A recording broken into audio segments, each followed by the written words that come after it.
So, last winter, I developed a rough idle and a hesitation on cold starts. And if you've got a 1ZZ and maybe an MR2 Celica Matrix Corolla, you might also have this issue.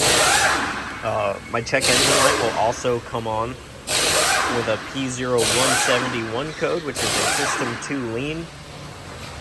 And what's going on here is my intake gasket is old. It is a rubber gasket, and over time, they just kind of wear out. With the engine heating up and everything expanding, and then the engine cooling down and it contracting. Gaskets can only do that so many times. And so what's going on is when the engine's cool, my intake gasket has contracted, and it is allowing air to get past my intake manifold, bypassing the mass airflow sensor. So this is unmetered air, which is then causing the engine to run lean, thus giving us the 171 code. But as the engine heats up and the gasket expands, that vacuum leak goes away, and you don't have any issues. So I'm tired of it. I'm going to replace the intake gasket today. I'm also going to do a valve cover gasket instead of pouring out the backside. I've spent the morning kind of cleaning things up, and I'm going to show you how to take the intake off today. The first thing you're going to want to do is you're going to want to remove the intake to the throttle body, and then you're going to remove the throttle body from the intake manifold. You'll take off, your crankcase vent, all that cool stuff.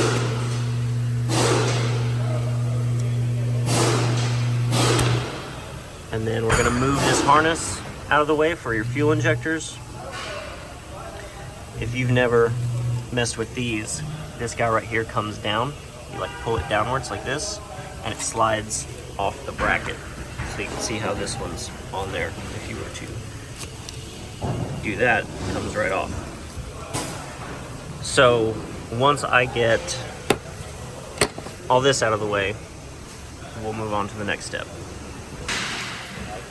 Now that you got your intake and your throttle body out of the way, next thing to do is take off your purge control valve tube here, just like that, and take your dipstick out, and then you're ready to unbolt this bad boy. So you've got a couple of 12s there, got a 12 down here, then you've got the 12 with a bracket. That bracket's going to come off. This 12 with the bracket, that's going to come off. You got another 12 there, another 12 there. So go ahead and take all that out. Alright, now from here I like to save your brake booster line for now, because a lot of times instead of dealing with that hose clamp that's on it, usually they're upside down or sideways, you can go ahead and pretty much just pull that straight off the manifold without actually having to deal with the clamp. And then from there, you just finagle the manifold out of the car. But that's hard to do with one hand. Alright, this is the gasket I was talking about. And if you're to look down the side of it, you can almost see it's completely flush with the manifold.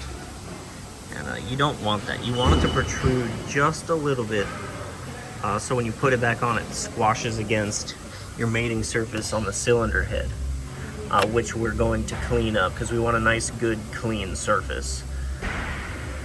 So at this point in time, you can go ahead and you can just pull the gasket out of the manifold if you can.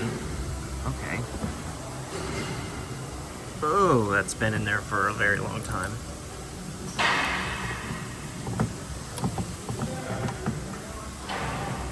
Alright. Come on.